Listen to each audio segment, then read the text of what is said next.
فرد کو تم پسند کرتے ہو. اور اسی طرح سے اگر کئی شوہر ہو چکے ہیں دنیا میں کسی وجہ سے، تب بھی اس کو اختیار دیا جائے گا کہ تمہیں اختیار ہے کہ تم کس شوہر کو اس کے اپنے اخلاق، اس کے کردار، اس کے کیریکٹر، اس کے بیہیویئر کی بنیاد پر کس کو تم پسند کرتی ہو، تو پھر وہ اسی کے ساتھ اس کا وہاں اس کی شادی کر دی جائے گی. وہاں یوں کہیے کہ نئے سرے سے وہ شادی والا نظام ہوگا. اب مجھے پتہ نہیں کہ وہ جو رسمیں یہاں کی ہیں وہ بھی ہوں گی کہ نہیں ہوں گی، وہ مجھے پتہ نہیں.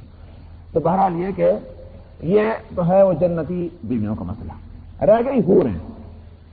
حوریں جو ہیں وہ ظاہر ہے کہ حور اور غلمان کے تعلق سے یہ تصور کہ ان جنتیوں میں وہ بد اخلاقی اور بد کرداری اور فواحش، نعوذ باللہ، اس کا تو وہاں کوئی تصور ہی نہیں.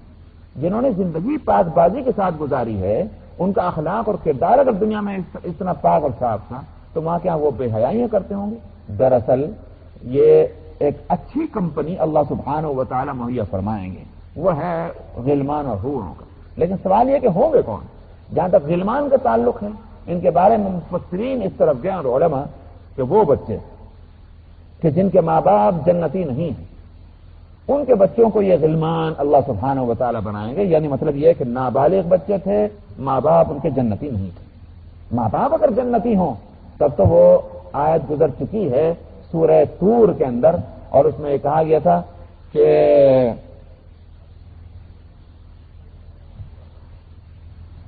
کیا تھا؟ الحقنا بہم ذریتہم وما التناہم من عملہم من شیء.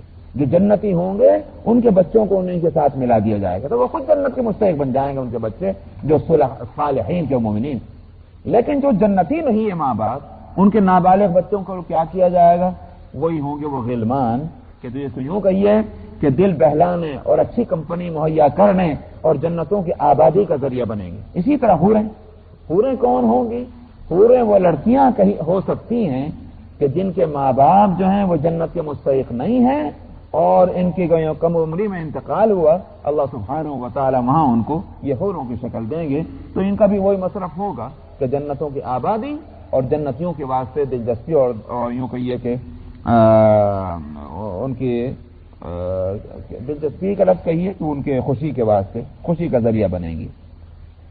تو یہاں فرمایا کہ حور مقصورات فی الخیام فبأی آلاء ربکما تکذبان لم یطمثہن انس قبلہم ولا جان. ان کو کسی انسان اور جنات نے ان سے پہلے نہ چھوا ہوگا. ظاہر ہے کہ بچپن میں انتقال ہو گیا، تو یہ تو بچپن میں انتقال ہوا، اللہ نے ان کو وہاں ایک نوجوان کنواریوں کی شکل دے دی، تو اس لیے پاک صاف ہوں گی. فبأی آلاء ربکما تکذبان. اپنے رب کی کن کن نعمتوں کو اے انسان اور جناتوں تم جھٹلاؤ گے. متکئین علی رفرف خضر وعبقری حسان. فرمایا یہ جنتی وہاں رفرف ہرے رفرف پر اور نہایت قیمتی کارپیٹ پر، قالینوں پر وہ بیٹھے ہوئے ہوں گے، تکیہ لگائے ہوئے ہوں گے، ٹیک لگائے ہوئے. تو معلوم ہوا کہ وہاں تو گدے ہیں اور یہاں ایک کارپیٹ ہیں اور قالین ہیں جن پر بیٹھے ہیں. فبأی آلاء ربکما تکذبان. اپنے رب کی کن کن نعمتوں کو تم جھٹلاؤ گے. تبارک اسم ربک ذی الجلال والاکرام. برکت والا ہے نام آپ کے رب کا جو صاحب جلال اور صاحب اکرام ہے. اس پر سورت ختم ہو گئی.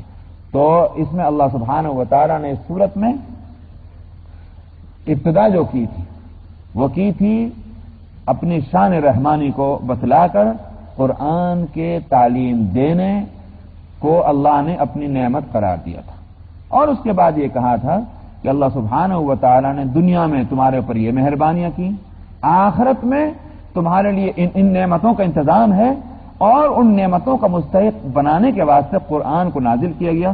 تم کیسے بد نصیب ہو کہ تم اللہ کی اس نعمت کی قدر نہیں کرتے، اور بجائے اس کے کہ تم اپنے آپ کو اس زندگی میں نعمتوں کا مستحق بناؤ، تم اسی بحثوں میں پڑھو کیسے مریں گے، کس طرح مر کر دوبارہ زندہ ہوں گے. یہ تو سمجھ میں نہیں آ رہی بات.